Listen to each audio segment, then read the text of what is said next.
James Melendez, James the Wine Guy, a treat ahead. This is a Rioja 1982 Cosecha wine. Stay tuned for this review.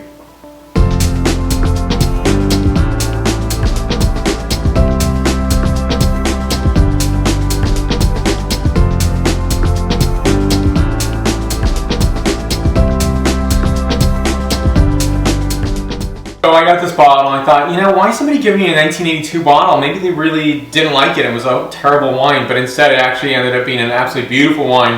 1982, I get absolutely both excited and also very skeptical at the very same time when I get a wine this age. And the reason being is many wines just don't have the capability or capacity to age for a very long time.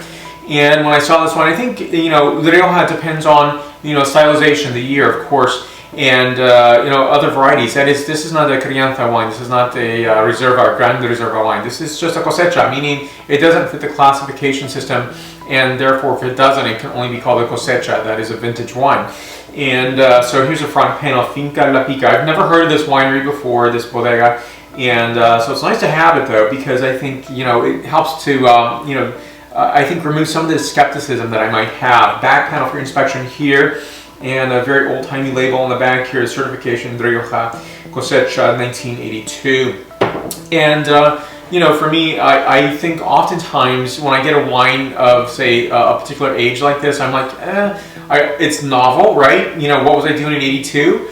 And I couldn't even drink alcohol at that point. It was not legal for me to do so, which I think is kind of cool. Then I think James Halliday, the Australian wine writer, said, when fruit becomes wine, that is, through aging and a longer term process, how does a wine become slightly different and characterized differently?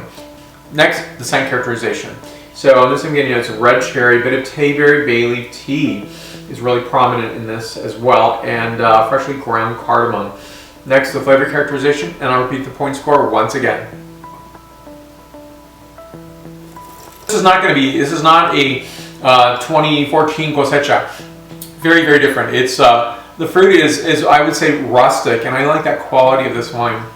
It shows, I think a lot of people would support that a lot of Rioja wines can age for a long time, and it's a matter of how they taste. It matters, is it pleasing to you? Because I think my skepticism also is from when I've had, maybe magnums of really, 1976 Napa Valley Cabernet Sauvignon. So after, maybe in that 10-year scope of that 1976 Napa Valley Cabernet Sauvignon was a fantastic wine. After that, it declined remarkably so. In fact, the wines that I tasted have not always matched up to the audience who thought it was spectacular, and that's the way wine is supposed to taste. No, it really wasn't. It was sweet cherry, strawberry confit, cinnamon, pepper, and clove. Again, 90 points out of 100 points. And what I mean by that is to go around and tasting wines and remembering regions and styles and vintages and all the wonderful things that we get. And it's not to forget that. And so for me, I've had to develop that myself and to have a methodology that I'm still creating. So I hardly ever taste wines from the Rioja, which is fine. I think I have to remind myself that I need to seek out more Rioja wines.